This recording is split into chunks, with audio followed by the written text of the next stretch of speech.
Jadi guys, kemarin gue baru aja beres-beres kamar dan ternyata gue menemukan barang-barang ini.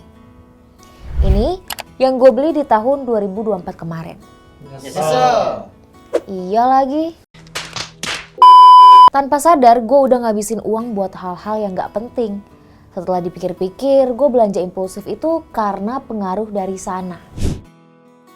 Pengaruh media sosial tuh kuat banget ya. Lihat influencer bilang barang itu bagus, kita langsung kepengen. Tanpa disadari, kita menetapkan standar hidup dari persepsi orang lain. Lihat story latah, lihat feed latah. Padahal harusnya kita menentukan standar hidup sesuai sama kemampuan keuangan masing-masing gak sih? Ingat, gak semua yang lo lihat lucu, menarik, unik langsung lo beli. Setelah gue pikir-pikir, kebiasaan gue ini tuh udah masuk ke dalam kategori toxic money habits. Apa sih toxic money habits itu? Nah, jadi toxic money habits itu kecenderungan mengelola keuangan yang buruk. Akibatnya berdampak sama kondisi finansial. Misalnya, hobi belanja. Ini tuh hobi yang impulsif banget loh guys. Karena ini bikin pengeluaran lo jadi membengkak. Dan sifat impulsif itu biasanya nggak kita sadari loh. Padahal pendapatan segitu-segitu aja. Udah saatnya kita mikirin masa depan dari sekarang. Kayak keperluan darurat, lo nanti mau ambil dari mana? Masa depan lo mau nikmati dari apa? Mikir nggak? Sekarang tuh investasi lebih mudah kita lakukan di mana aja dan kapan aja. Tinggal kitanya mau gimana. Lo mau pilih investasi di emas, saham, reksadana, deposito, atau kripto? Banyak. Kayak emas nih. Investasi emas tuh sekarang gak cuma emas fisik aja. Kayak misalnya lo harus punya 1 gram emas utuh gitu. Nah sekarang kita bisa nih nabung emas per hari dengan dana yang kita punya aja. Caranya lo bisa cari aplikasi nabung emas yang terdaftar di OJK. Simple, lo download dulu di smartphone aplikasinya, terus lo regis deh. Nanti kalau udah diverifikasi lo tinggal isi saldonya. Nah, kalian bisa beli emas sesuka hati, mau berapa aja gramnya, bebas. Contohnya kalian punya uang 50.000, itu udah dapat 0,3 gram emas loh. Coba emas fisik, emangnya ada yang harganya 50.000? Sedangkan 1 gramnya aja harganya 1.400.000. Nah, kalau 50.000 aja itu bisa dapat 0,3 gram, coba bandingin. Berapa tumbler yang lo punya di rumah? Terus kalikan deh dengan harganya. Misalnya lo punya tumbler yang lagi tren itu yang harganya 700 ribuan. Dan lo punya 2 tumbler. Total udah 1.400.000. Bayangin aja kalau dipakai buat beli emas udah dapat 1 gram. Sepanjang 2024 kenaikan emas mencapai 27%. Januari 2024 harga jual emas itu 1,1 juta per gram. 2025 harga emas 1,4 juta per gram.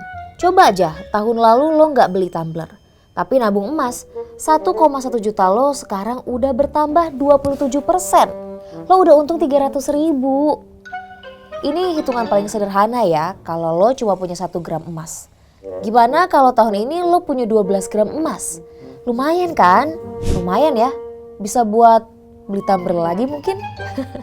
Bercanda. Nah gimana? Udah nyadar belum apakah kecenderungan toxic money habits juga ada di lo? Kalau ada, pikirin deh baik-baik.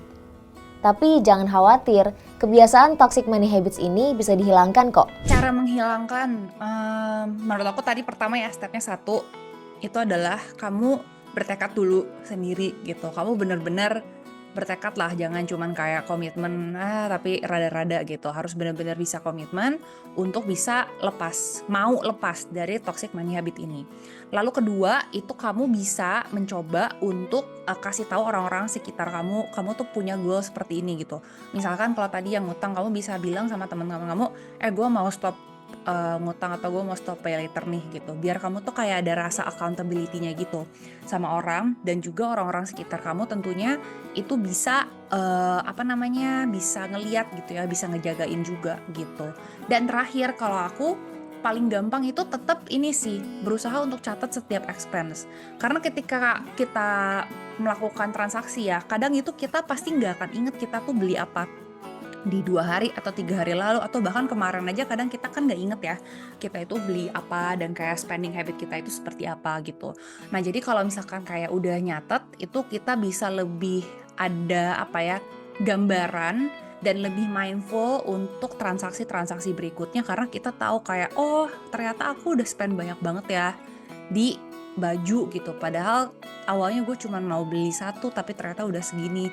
Oh ternyata awalnya gue janji nggak ngutang kok, tapi gue ternyata udah ada utang baru ya 2 hari lalu kayak gitu-gitu. Karena orang kadang suka menyepelekan sih, apalagi kalau transaksinya kecil-kecil ya. Jadi lebih gampang kalau dicatat biar kita punya evaluasinya lah gitu. Kita punya bahannya untuk kita lihat. Apalagi untuk orang-orang yang ngerasa dia itu harus ikut tren gitu ya, kan ada tuh orang yang memang sukanya ngikutin tren, dan justru biasanya orang-orang kayak gini yang sering banget FOMO dan beli hal-hal yang gak penting, gak perlu gitu sebetulnya. Dan aku suka banget dari Essence No Buy Challenge ini. No Buy Challenge ini emang lagi tren di medsos, tapi apa iya kita nggak beli apa-apa? Oke, jadi No Buy Challenge itu sebuah challenge yang lagi trending di sosial media, di mana orang-orang itu mau mencoba untuk menahan ya. Jadi challenge-nya itu adalah nahan hasrat atau keinginan mereka